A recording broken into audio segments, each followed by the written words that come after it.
real conversations, and some hard truths. Gangs, drugs, and guns. Giving a voice to those willing to sacrifice. We have stories that need to be told. We have lessons that need to be taught. Protect and serve. Welcome to The Quiet Professional. Hey everybody, welcome back. Nathan Romas with you. Today, we're going to be talking about police culture, alpha mentality, and some of the culture shifts when it comes to health and wellness. For that, I have Stephen Odom on the program. Steve is a former U.S. Marine and a recently retired sergeant who spent 29 years with the San Luis Obispo County Sheriff's Office. That's a long name. And there he served 17 years on the SWAT team and twice was awarded the Medal of Valor. Steve is also a firearms instructor, a lifelong student of martial arts in several disciplines, and now he's the CEO and lead instructor of Spartan Tactical Solutions based out of San Luis Obispo, California. So welcome, Steve. Hey, thanks for having me. Appreciate it, Nathan. Yeah, I guess full disclosure for people. So the mutual connection here is Matt Domiancic, prior guest on the show. And can you just tell us a bit about how you two know each other? Matt just hit me up on social media, basically. One of my tags is like lead and iron addict Okay. on Instagram, as I like shooting and lifting weights. Yeah. And he hit me, commented about it. And he was living down south at the time. And I was working as a adjunct instructor at Covered 6, which is a kind of training and security company down in Moore Park. And I ran the firearms program for their academies, which basically helped veterans transition to civilian jobs such as physical security and executive protection. So guys can use their GI Bill and go to a 5-week academy to get trained up in those. And I ran the firearms program for that. So I invited Matt to come out to the range days, which he did. He's a really good tactician and a good shooter. But we also would spend time kind of on the breaks and at lunch. Most of these guys a lot of them were combat veterans. A lot of them were wounded. They had been through the ringer with their military service and transition because they couldn't be active duty anymore, just wanted to move on to something else. So we would also talk a little bit about self-care and taking care of your mind and treating their PTS issues and things like that. And it would just kind of come out, I would say, naturally and organically through conversation. And then Matt started making contact with some of those guys and helping them out. And it just was kind of a good relationship, I thought, for helping those guys out a little bit, not just with their shooting skills, but with their life skills and overcoming trauma and stuff like that. Yeah. Well, maybe we'll kind of start at the beginning for you. And if you can just tell us a bit of an overview about yourself, kind of where you come from, and what got you into a life of service. Well, I was born in Texas many moons ago. And my dad was a police officer in Texas during the 60s and 70s. And then he became an undersheriff in Kalamazoo County and then a chief of police here locally in San Luis Obispo for the DA's office. So I ended up moving around a lot my whole life, pretty much, until I got into law enforcement. I lived in Texas, Florida, and California, Maui, Okinawa, the Philippines, Taiwan, Japan, Korea, a lot of different places. And then basically grew up pretty much overseas in the high school years. And got into martial arts there, traditional martial arts, kind of what was available back in the day. Yeah. And that quite a bit.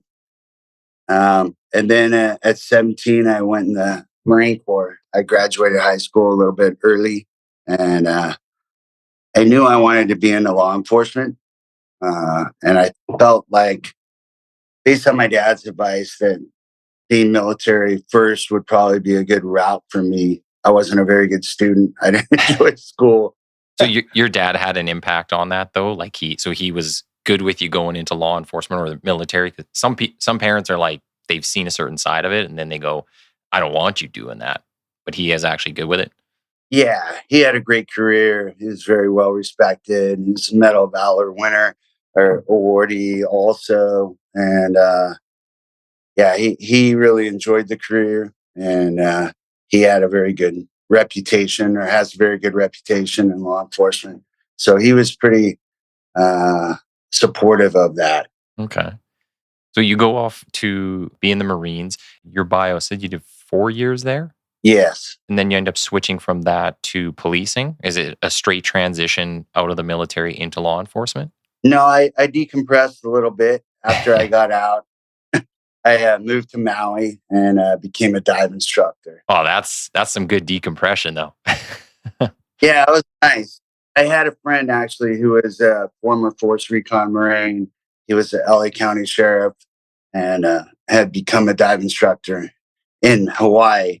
And he knew I wanted to go in law enforcement, but he was kind of like, "Why don't you come here, work for me, take a little break, and if you don't like it, you could go into law enforcement later."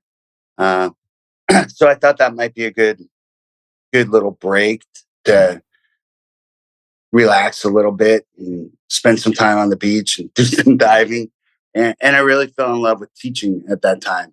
Just meeting new people every day and then teaching them how to dive and taking them out on dives. It was super enjoyable. I liked it. And I met my wife at that time. Okay. So that turned good. But yeah, I did that in Florida and Hawaii. Got into cave diving in Florida as well. Oh, really?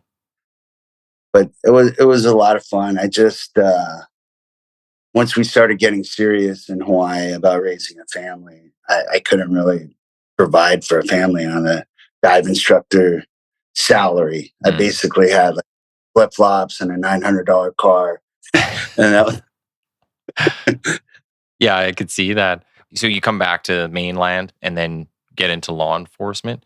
Why California of all places, and specifically this police service? Is there some connection to it? yeah. My dad was chief of police here for the DA's office, so he had a good kind of finger on the pulse of who was hiring and what was going on here. Okay. So I actually tested for the sheriff's office while I was living in Maui. I flew back and forth about 5 times for all the different uh, hiring portion process, and then finally I was sitting number one on the list. So I ended up just moving here, and within a couple months I got hired. Okay. Started. So with most of your career, you spent, was it 29 years with the sheriff's office, but 17 of that in SWAT, which is quite a long time. There's no tenure. You guys never time out there? Because I know here in Edmonton, was it 7 years, maybe 10 now? They keep changing it, but there is a point where they tell you, okay, you got to move on, and somebody else's turn in here. So how do you end up doing 17? I ended up doing about 12 as a operator and entry team leader. Then I promoted up. Then I was off for a couple years, but then I was able to come back as an entry team sergeant. Okay. And then I did 5 years. And once I hit 50, I was still in pretty good shape and was shooting. And, you know, I could run circles around a lot of the guys. But I didn't want to be that guy also that's like, hey, Sarge, time to hang up your spurs. Yeah. Yeah, I felt like I was still in pretty good shape and still doing very well. But I thought 50 is kind of a little bit old to be doing the SWAT mission, in my opinion. Mm-hmm. So, but I wanted to do it, kind of hang up my spurs on my own terms. Yeah. And SWAT is also a collateral duty. So it's not, I wasn't like a full time operator for 17 years. I was I was a station sergeant, work patrol, and then train a couple days a month, and then go out on all the call outs and stuff. Yeah, so it's slightly different, I guess, maybe for the listeners. Canada has or used to have some part-time teams. I don't know how many they might have still, but at least here in Edmonton, it's full-time teams, and that's your job. Mm. That's what you're trained in. You do all training all the time, and go out and do your missions when you're tasked with that. But for you down in the U.S., it's much more fragmented. I had a prior guest on here and he was talking about how many services there are. So Canada has 180-ish, give or take, total across the country. The US has 18,000. Mm-hmm. And so it's like every little nook and cranny has their own service. But then you get a lot of the part-time teams for the SWAT stuff. So when you were doing the SWAT aspect, did you find, training a couple days a month, you were saying, like, is that kind of sustainable, or do you think when you look at the full time and part time teams, are they giving people enough, I guess, physical training? And I'm gonna guess there's like zero of the mental health side of things for that aspect. Yeah, zero on the mental health. At least when I was doing it, that was and honestly, I didn't give a shit about it stuff my first 20 years. It's Yeah. more about the warrior mindset and sucking it up type of deal. So that was the mentality. Um, and unless you're in a large city, there's just not enough work to facilitate a full time team. Okay. That would be the best case scenario. Uh, I I'm an advocate of full time teams for that type of job. It's not something that you want to do on a part time basis. I think law enforcement in general makes a lot of important things collateral assignments, Yes. which is a crazy way to do things because you end up just triaging everything and focusing on the emergencies instead of really building a proper program. Hmm. But honestly, there's just probably not enough work to justify a full time team. I've seen some things where they'll make the team do like gang suppression or street suppression or things like that um, to supplement like the call outs. But then most of that stuff is nights and weekends. So you have senior guys saying, Yeah. I don't work every single night and weekend of my career. So you end up getting a really young team with a lot of uh, basically not much experience. So I think the collateral uh, is doable if you have motivated people that are smart, train on their own, and the training, the 2 days you do have for training is very well organized and well run. Yeah. I it it it definitely can be successful, but you have to have the right personnel. Yeah. There's definitely no time to waste when you only got the couple days. Maybe we'll kind of move into talking a little bit about the training side because that's what you're focused on now. Do you, when we're talking about like the missing the mental side of everything in the wellness perspective, do you see any general trends with some of the trainees that come in? Like, are they sometimes do they have the wrong mindset about training? Are they lacking in fortitude, mental toughness? Like, what are people lacking when they're thinking about training and how to do it properly? But then also the wellness side, like how do you take care of yourself so you're not experiencing PTSD throughout your whole career or some big explosion of it at the end? Well, I think training, at least in my department, the mentality has gotten much better from when I started as far as its importance. When I started, training was seen as a punishment that was doled out to idiots. Yeah.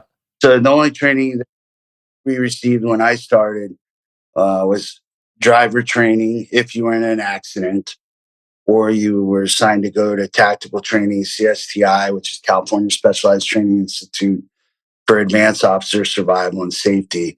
But it would be mainly be like someone that had a negligent discharge or did something Yeah. that totally endangered themselves. So if you were assigned to training, it basically was because you were a fuck up, Yeah.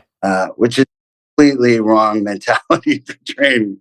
I was shocked coming from a military background where basically all we did was train and prepare for war, it was a huge component of the military service, train, train, train. And then law enforcement, I was like, this is crazy. We take a fingerprinting class once a week, once a year, and then, training as a disciplinary action. I was going to say, like, and you bring up a really good point, just to interject here, that I don't think anyone's ever mentioned on here on this podcast is, you think about the military, it's like 99% training. If you're in the Canadian military, it might be 99.9 and you get deployed to some very small thing once in a blue moon.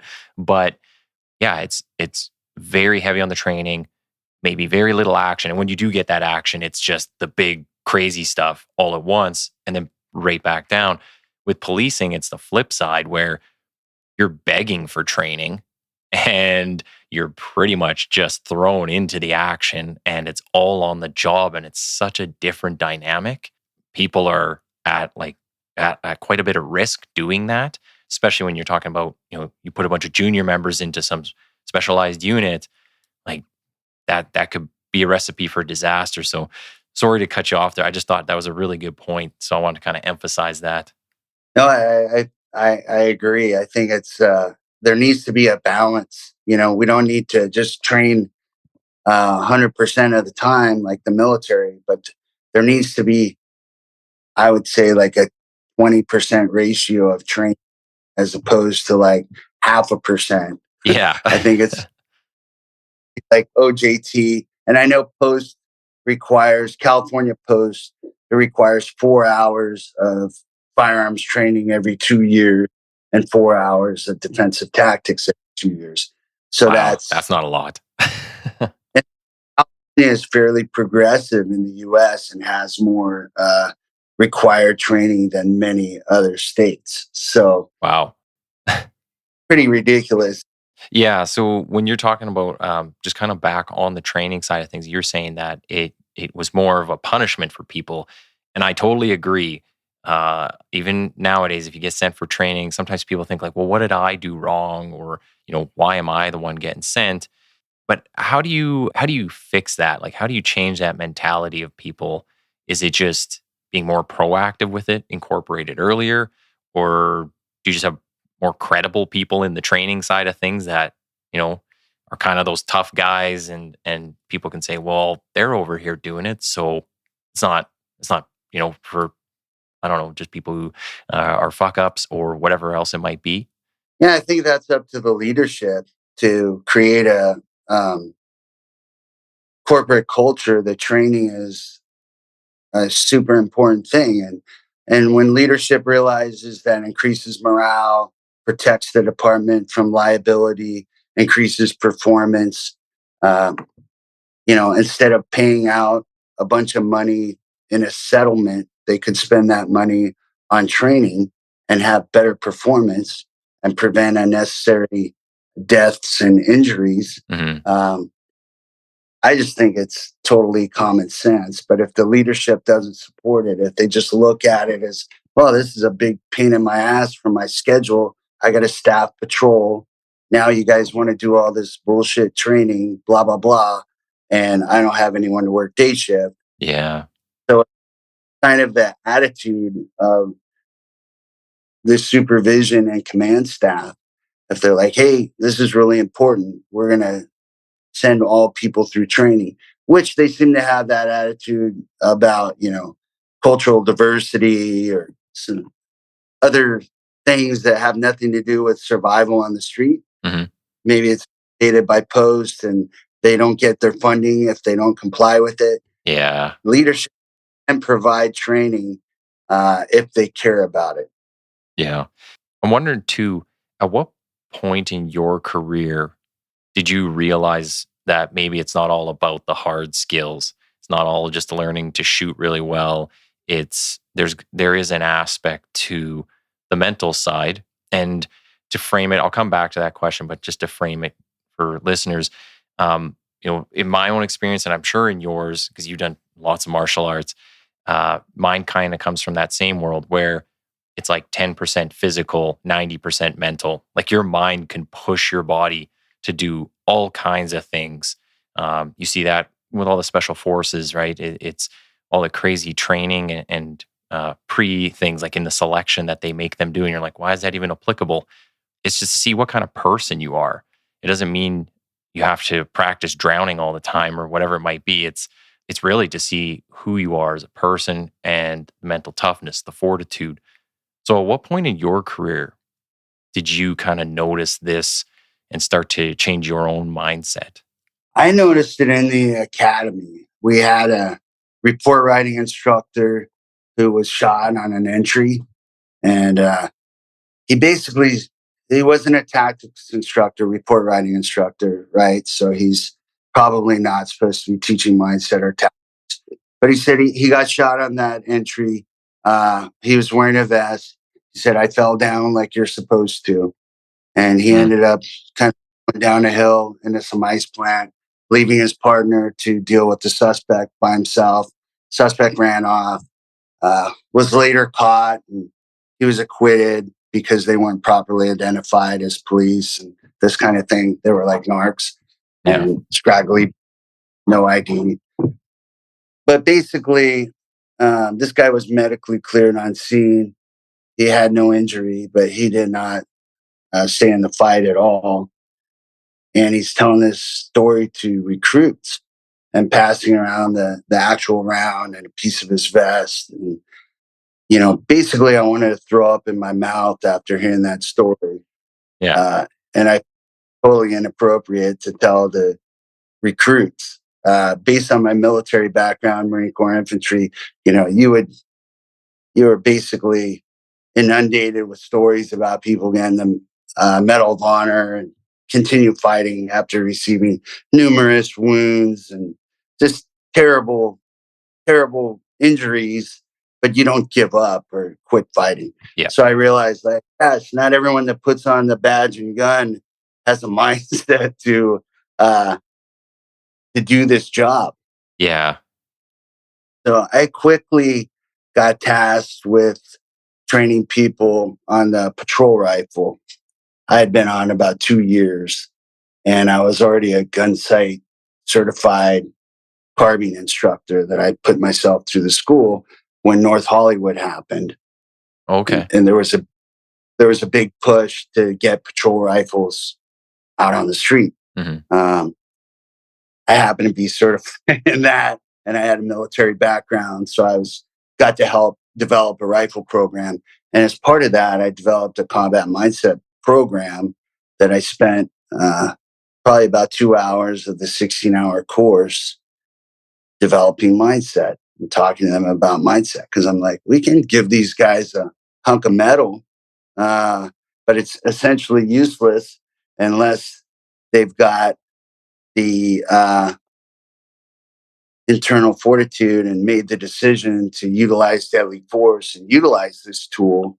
But the main tool is really their mind. One of the things I would have the worst nightmare about is you go like I would go down, right? I get shot or something happens, and then the bad guy has your gun. They take your gun and start using it. And that to me is like one of the worst things to even think about. So I kind of see what you're saying there. Like you got to stay in the fight because every fight, everything we go to, every call, there's at least one gun there because it's coming with us, right? So Right. you got to stay in the fight. The mindset side, though, the combat mindset. So, what are you teaching people, or what are you, how are you conveying this to them? How are you telling them this stuff? And what lends to the credibility side? Kind of like we were saying before, some people go into the training are like, yeah, why should I listen to this guy? Like, do you just got to have a whole bunch of alpha males in there, or is it people with the legitimate stories, or what makes it compelling on that side of things? Yeah, I feel like what makes it legitimate is that I've seen you can train people to have that mindset and to prevail in the fights. And basically, what legitimizes it for me is feedback I've gotten from students, guys who have been shot in the face and were able to get up and scan for threats and Okay. survive that situation and send me a note, with their jaw wired shut Yeah. saying, "Hey, I could always tell me to stay in the fight," that type of thing. Or guys who've been, uh, you know, one of my buddies was run over by a suspect trying to kill him. And he was able to use like autogenic breathing and positive self-talk to calm himself down and stay conscious and survive the situation.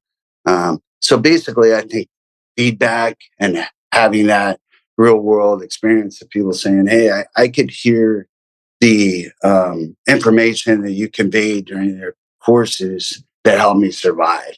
Yeah. Yeah. You know what? One of the most impactful presentations I ever saw was actually at a meeting I went to with our police association, so the union. They had a member from another service there, and he was involved in, I think he ended up chasing a guy down into one of our train or one of the train stations in a city. And the person basically spun on him. Like he was getting up close and then he saw the person reaching for something.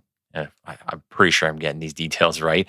I'm giving the general version, but he's behind the person. They're in front of him. He's running. He's getting close and they're reaching for something. And he's like, well, maybe they're going for a gun. But then I guess they spin and they got this big machete that they pulled out on him. And they just turn and start hacking at him. It got him in the shoulder. And he was showing these pictures in the presentation of the damage that was done to him. Then he starts talking about his kid and going through all the rehab and the aftermath of it. And like, holy shit, that was 1,000 times more impactful than any of the like, oh, you were in this crazy chase and all these things happened, when you used your gun or whatever might have happened in the situation. The impactful side was like all the aftermath, where he's telling his story about I think he took his daughter and she's like a toddler or an infant, so real small. He has her in the pool, and he's trying to lift her, but he can't even pick her up because his shoulders completely messed up. And he's getting emotional. The whole room's getting emotional. I was like, wow, like that's some of the most impactful stuff. So when you're saying like that experience, people can say, I've had that real life experience. I know you mentioned too, so you've had a few friends you've lost on the job. I guess that kind of plays into your mentality around this stuff now and teaching that. Can you talk a bit about that side of things? So what those experiences were like and how that impacts you now in the training that you try to instill in people? Yeah. Well, I lost one of my academy mates like early on in my career. So I kind of thought that training people would be a super important thing. When people die, it's serious. Yeah. You're like, this is no joke. And to have that happen, like, I think I've been out of the academy maybe a couple months. And this guy was killed on a domestic violence. And basically that kind of ignited my passion for training. Like, hey, we need to really do better with this kind of stuff. Mm-hmm. And then also I lost one of my friends through suicide. And that was when I became a supervisor. He was kind of one of my first guys that I supervised. And he was a reserve, but he was a former Marine. He was a sergeant with another smaller agency. So we had some stuff in common. And he ended up getting basically cut loose from the reserve program because they just ran out of funding. But it was kind of like a telephonic hiring type of thing. Oh, okay.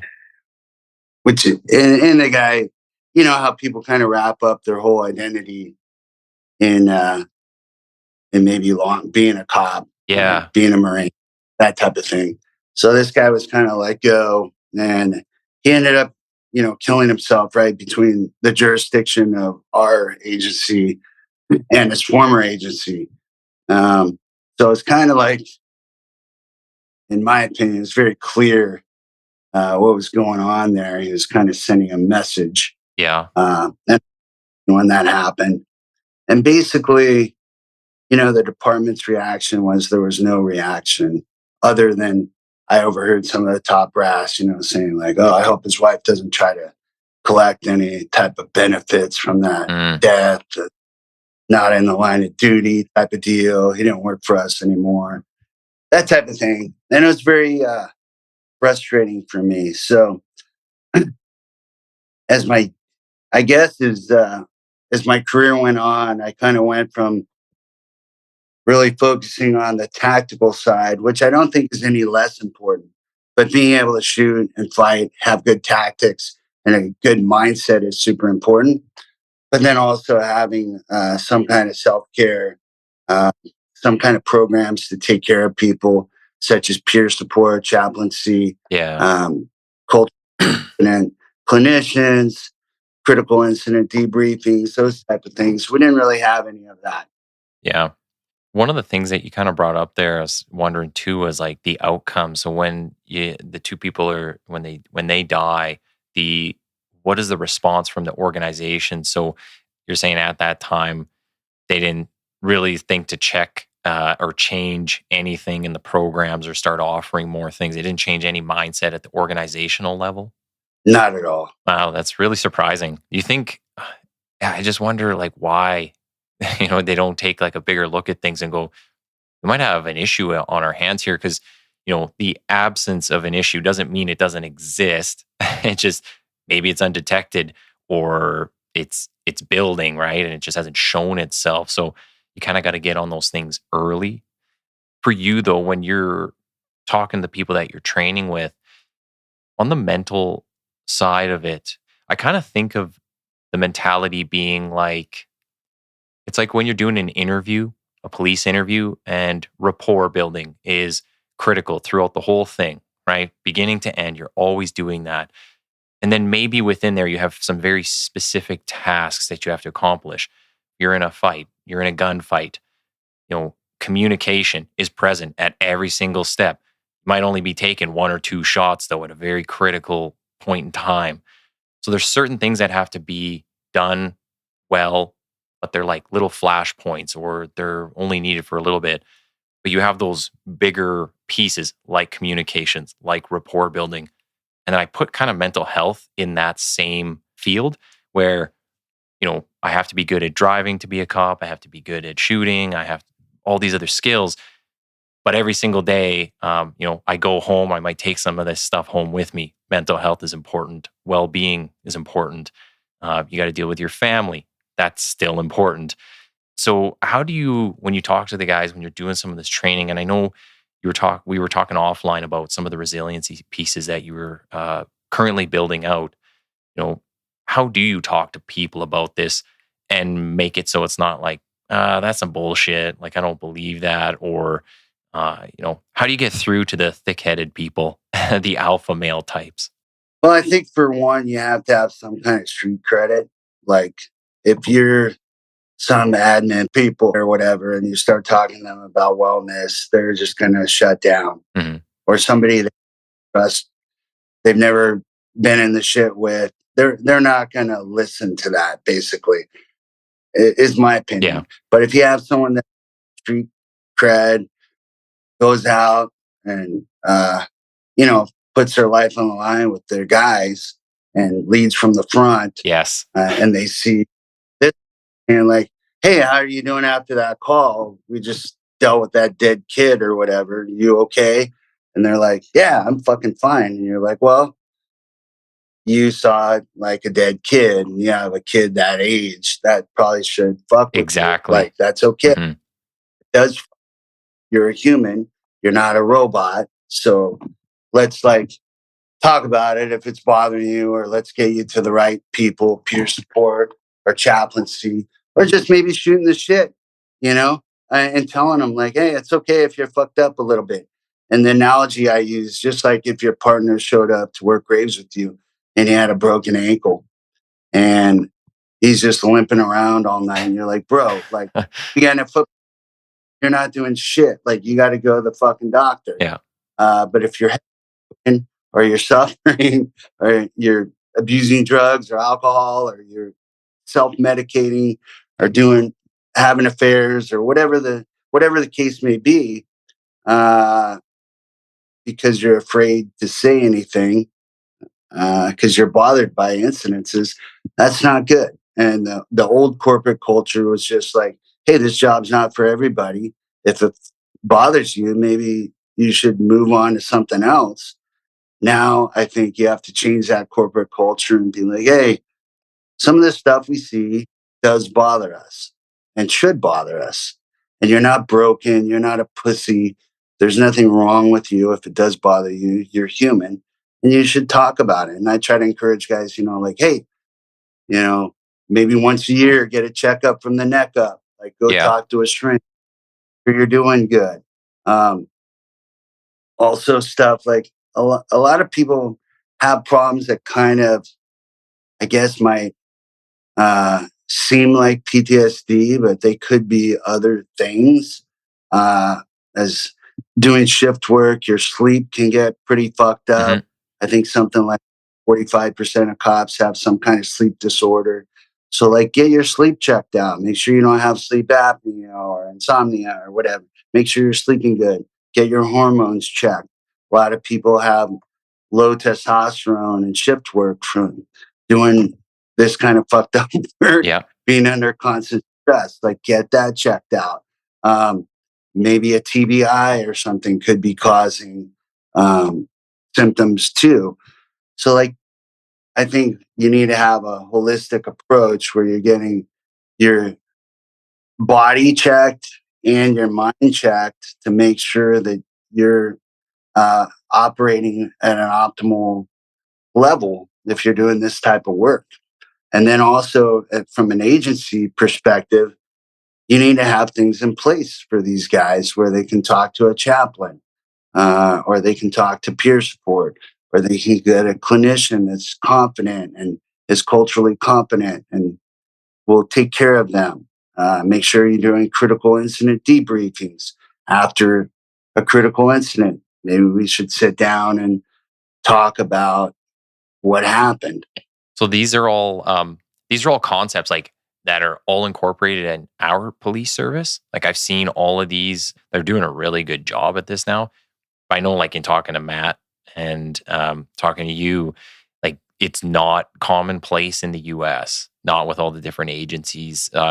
So how do you change it at that higher level? Is that you just have to wait till somebody's in there that's willing to take a leadership role, or is there some other method? Because one of the things I found that I think is the most useful is showing them and having them come out on the ride-alongs.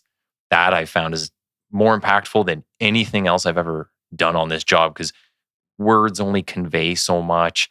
And if you're not like a real wordsmith, then you're probably not getting it across to them. But even then, like some people aren't really, I don't know, some people could read a book and not give two shits what's going on in the story, right? Like they're not impacted by it. So, but the showing piece, like we're visual creatures, right? It's like 90% or something of our senses are through our eyes. So why not get everybody out on ride-alongs? Politicians, all these naysayers, like whoever. It's like, I'll show you what it's like, right? Well, first off, I'll address it's different in the US everywhere. Like, law enforcement here is more like a Somali militia. There's no standardization. So you could be in one jurisdiction and they could have the best wellness program that you've ever fucking seen. Yeah. And then right next, they could have jack shit. Mm-hmm. So it's different. It just depends on the department. And as far as implementing that change, the way that I did it was from the bottom up. So we had no program, and I'm a program builder. That's what I like doing, and I've built many programs and started up many units at this department. Of course, with support from administration and other people. I'm not saying I did it all on my own, but I started at least two different units and implemented many different on the tactical and equipment side. And when I saw the need for the wellness component of it, we just kind of grew it from the bottom up. We wrote policy, sent it in, started with the chaplaincy program, got that approved, started with the wellness program. It wasn't pushed from the top. but I think that made it more palatable to the rank and file. If you have the top brass saying, "Hey, you guys are going to talk to these peer support people, or go talk to the whatever," they're going to be like, "Fuck you, I don't trust these people." Blah blah blah. So we kind of from the ground up and hand selected the people who were doing the chaplaincy program, hand selected the people doing peer support, um, got people trained and implemented it, and the department signed off on it. But it wasn't something that they um, drove. It came from us needing it and them agreeing. But now it's a very established thing, and that seems to be like a key component of leadership now, saying, "Hey, we want to have these wellness programs, and we want to look out for our people, and we want to uh, do the best for our folks." And you're not going to save everyone. Are people still going to kill themselves and go out on post-traumatic stress injuries? Yes, but at least you had someone there for them to talk to, or some resources um, that they could avail themselves to. And I think with like especially peer support, I think every person on the department should be trained in peer support. Yeah. If you have people that are like basically admin pogues who work day shift, the guys working graveyards, they're never going to see them. They're not going to talk to them. But if you train everybody in the department, at least to have uh, understanding of signs and symptoms, be able to have some difficult conversations, and be able to direct them in the right place. They don't need to be experts, but if you did like a 1-day training on peer support, you could see if you're riding graveyards with your buddy and he's fucked up. Like, "Hey, man, maybe I should have that conversation with Jim. Seems like he's fucking struggling and I don't know what to do."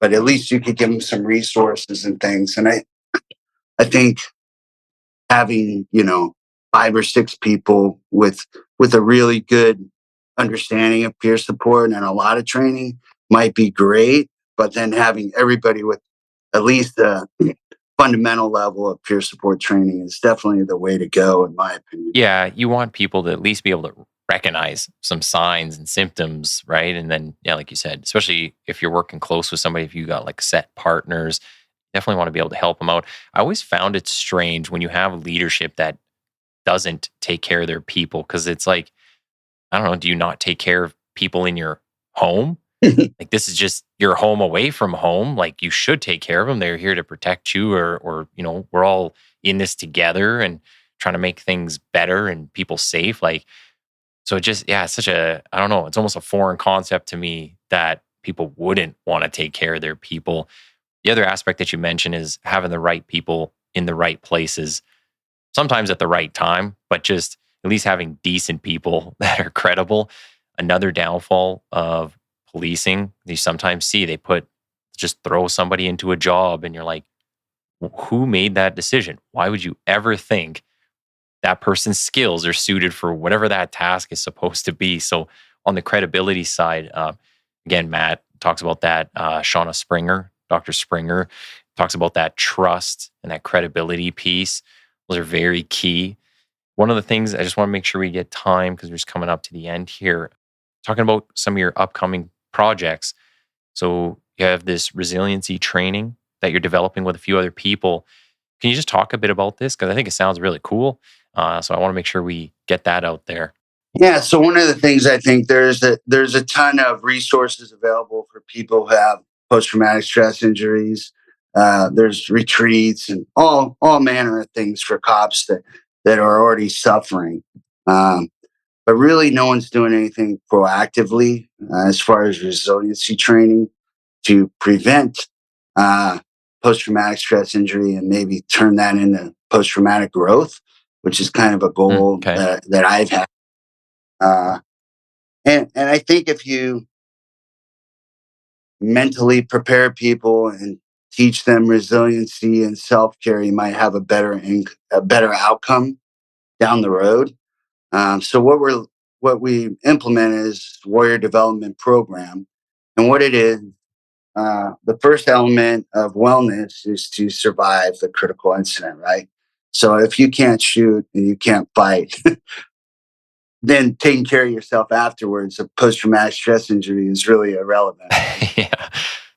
So the first kind of aspects of it is shooting, tactical shooting, and and it'd be a weekend program. So you'd spend the first half of the day maybe doing tactical shooting, and the first half of the second day doing jujitsu, um, or some type of combatives training. We're doing jujitsu is the main plan, and then the second half of the day to kind of balance it out would be more. Um, first day would be meditation combined with cold plunge stuff, and Matt Takeda Concepts, teaching that portion. And then the second half of the day would be the wellness stuff that Matt Dynamsic would teach. And that would be everything from taking care of yourself, nutrition, sleep, Mm. all those aspects of the wellness and resiliency that people kind of neglect. So it would basically be, and this would be a program I want to catch like guys right out of the academy and teach them like, hey, you need to be a fucking warrior. You need to be a badass and be able to shoot and fight. But then you also need to have some balance and be able to take care of yourself and like de-armor at the end of the day and de-stress and maybe have some balance, which is something, that I never had in my career. I just kind of went all out on martial Yeah. skill for 20 years. But then seeing different people falter and having really poor and negative outcomes, and it changed my mind on that, and made me realize that hey, there needs to be a balance. I need to take better care of myself and teach others to take care of themselves as well, and focus a little bit on the mental side of things and talk to somebody if they're hurting or they're fucked up. And in law enforcement, it's so sad because everyone's scared shitless to say they're fucked up in the head because you can lose your livelihood. Yeah.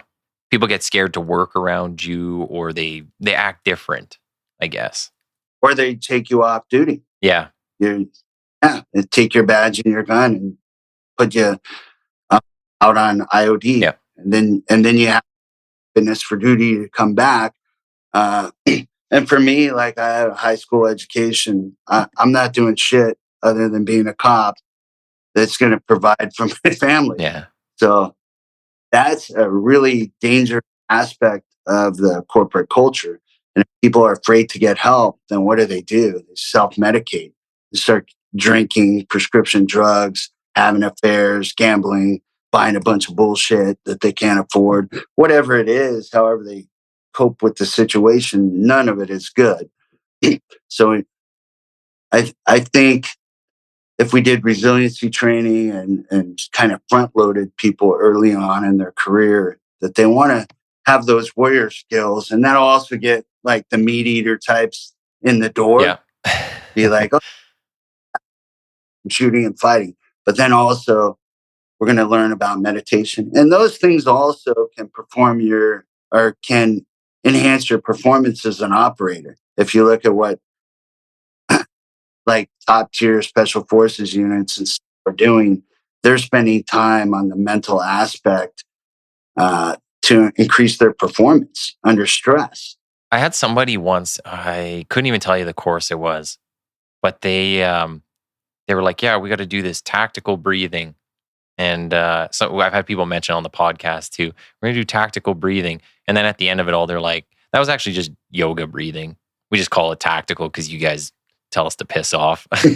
So I think yeah, you bring up some really good points there. And when people talk about this warrior aspect, I feel like nowadays sometimes maybe management thinks, oh, they just want to be warriors. They're going to go out, kick people in the face, and be shooting everybody, and like they're just going to be crazy, and it's all macho stuff. But what I think gets kind of lost, and this is partly to do with society's issues and ills, but I think a lot of the stuff's been bred out of us where now, you're so separated from, you don't have to go hunt for your food. You don't have to build your house. Like everything's just provided to you. So you think about people when they used to go off to war and they would be gone for months and they'd be sitting around a campfire and they would be talking about everything, right? They all know, talking about family or whatever battle they just had. And there's all your decompression and talking about your issues. And nowadays we're so siloed and stuck on our phones or stuck in front of the TV, or, nobody takes a second to kind of think about like, what am I thankful for in my own life? And what are some simple things I could do to make it better, right? Get away from all those vices. Cause yeah, there's all the sex and drugs and gambling, like the big things that everybody knows about. But being addicted to your phone is an issue nowadays, right? And there's all these other things. So people just, I think a lot of times, like a lot of issues could be solved just by going outdoors and being around human beings. And so when you talk about these resiliency programs, a lot of them, I think, kind of go back to those basics of just being a human being and kind of where we came from for thousands of years.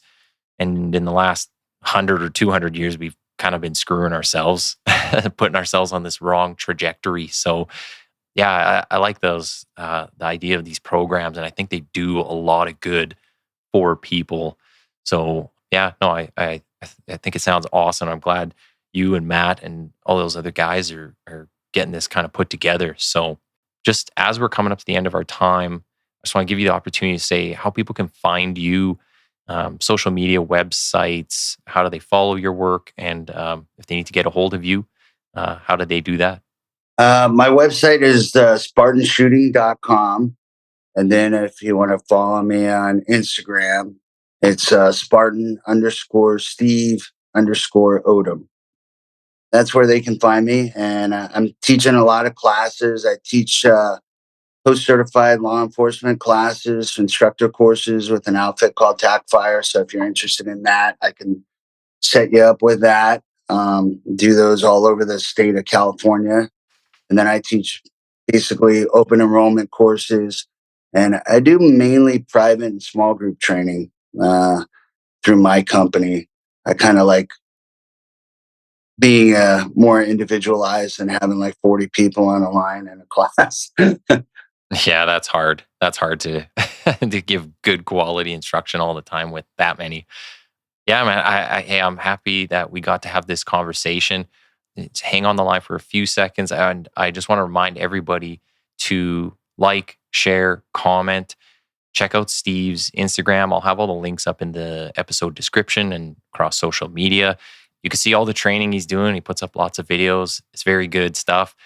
But yeah, make sure to share it and link up with him if you're looking for some training. So thank you for coming on today, Steve. All right. Thanks a lot, Nathan.